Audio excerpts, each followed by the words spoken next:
جب حضرت موسیٰ علیہ السلام بڑے ہوئے اور بڑے ہو کر آپ نے توحید کا بیان شروع کیا اور اپنے دین کی باتیں بتائیں، اور جو وہاں کے فرعونی لوگ تھے ان کے دین کے بارے میں بتایا کہ تمہارا دین غلط ہے اور جو اسلام ہے وہی دین، اللہ ایک ہے اور اس کی عبادت، تب جو بنی اسرائیل کے لوگ تھے ان کی بات ماننے لگے اور رفتہ رفتہ وہ ان کی باتوں کو اپنانے لگے۔ بس پھر کیا بات ہوئی، یہ بات فرعونیوں نے جا کر، جو فرعون بادشاہ تھا، جو بڑا ظالم بادشاہ تھا، اس بادشاہ کو سنائی۔ جب فرعون کو یہ بات پتہ چلی کہ حضرت موسیٰ علیہ السلام ایسا بیان کر رہے ہیں اور توحید کا بیان کر رہے ہیں، ہمارے دین کو غلط بتا رہے ہیں، تب فرعون نے اپنے لوگوں کو حکم دیا کہ جاؤ، جہاں تمہیں موسیٰ مل جائے وہاں اس کو قتل کر دو۔ اب حضرت موسیٰ علیہ السلام کو قتل کرنے کا حکم دے دیا تھا فرعون نے، اور اپنے ساتھی سے کہا کہ جاؤ، جہاں تمہیں حضرت موسیٰ علیہ السلام مل جائیں وہاں ان کو قتل کر دو۔ تو اسی میں حضرت موسیٰ علیہ السلام کا ایک خیر خواہ تھا، اس نے حضرت موسیٰ علیہ السلام کے پاس گیا اور جا کر کہا کہ حضرت، آپ کے قتل کا حکم فرعون دے چکا ہے، آپ کو بہتر ہے کہ آپ یہاں سے کہیں دور چلے جائیں تاکہ یہ فرعونی لوگ آپ کو پکڑ نہ سکیں۔ پھر حضرت موسیٰ علیہ السلام اسی دن وہاں سے روانہ ہو گئے۔ روانہ جب ہوئے تو آپ کو یہ معلوم نہیں تھا، اور آپ روانہ کہاں ہوئے؟ روانہ مدینہ کی طرف ہوئے۔ آپ کو وہاں کا پتہ نہیں معلوم تھا، آپ کے ساتھ کوئی جانے والا نہیں تھا۔ اب آپ بڑا پریشان کہ مجھے تو مدینے کا پتہ بھی نہیں معلوم، میرے ساتھ تو کوئی مدینے جانے والا بھی نہیں ہے۔ اللہ کے حکم سے ایک فرشتہ زمین پر آتا ہے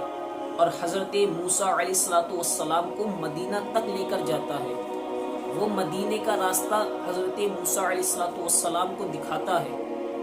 جہاں پر حضرت شعیب علیہ السلام اپنی دو صاحبزادیوں کے ساتھ رہا کرتے تھے۔ آپ جب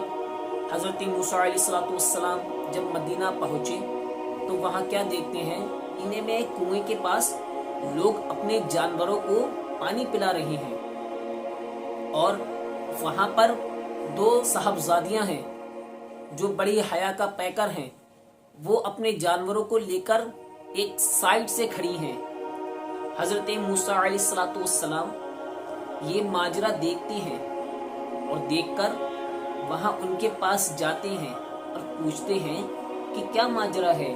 میں دیکھ رہا ہوں کہ باقی لوگ تو اپنے جانوروں کو پانی پلا رہے ہیں، لیکن آپ اپنے جانوروں کو پانی نہیں پلا رہی ہیں، بلکہ آپ ایک سائڈ سے کھڑی ہیں۔ تب ان صاحبزادی نے کہا کہ اے مسافر، یہ جو کنویں سے لوگ ڈولچی کھینچ رہے ہیں، ہمیں اس ڈولچی کو کھینچنا نہیں آتا، اور ہمیں یہ نہیں معلوم کہ اس ڈولچی کو کہاں سے کھینچا جاتا ہے، اسی لیے ہم انتظار کر رہے ہیں کہ یہ جتنے بھی لوگ ہیں اپنی ڈولچی سے جو پانی بچے گا، اور پانی بچے گا تب ہم اپنے اس جانوروں کو وہ پانی پلا دیں گے۔ تب حضرت موسیٰ علیہ السلام کو یہ بات جیسی معلوم ہوئی، تب آپ جو اس کے آگے ایک اور کنواں تھا، آپ وہاں گئے، اور وہاں جا کر کیا دیکھا کہ ایک اس پر بہت بڑا پتھر رکھا تھا، جو کئی لوگوں کے ہٹانے سے وہ پتھر ہٹا۔ حضرت موسیٰ علیہ السلام کو اللہ تبارک و تعالی نے وہ طاقت عنایت عطا کی ہے کہ آپ نے اکیلے ہی اس پتھر کو ہٹا دیا۔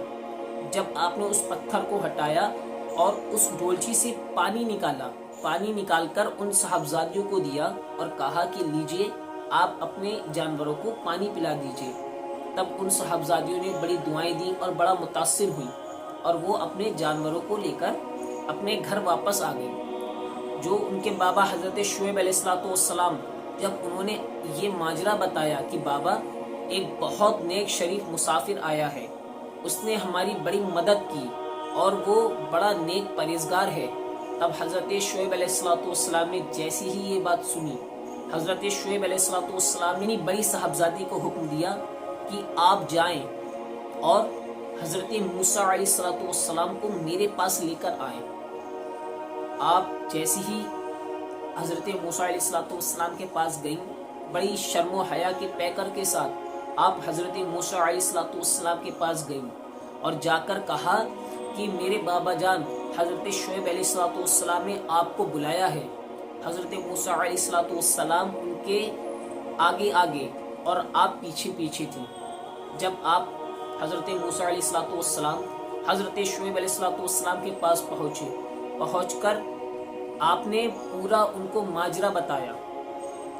اپنی ولادت سے لے کر فرعون کے ظلم تک اور اس کے باورچی کے قتل ہونے تک۔ تب حضرت شعیب علیہ السلام نے کہا کہ آپ گھبرائیں نہ، آپ بڑا اطمینان سے ہو جائیں، کیونکہ اب اللہ کے حکم سے آپ پر نہ کوئی ظلم کرے گا یہاں پر اور نہ آپ کو کوئی پریشان کرے گا۔ آپ جب تک چاہیں آپ یہاں رہیں، بڑا سکون اور انکساری کے ساتھ آپ یہیں پر رہیں۔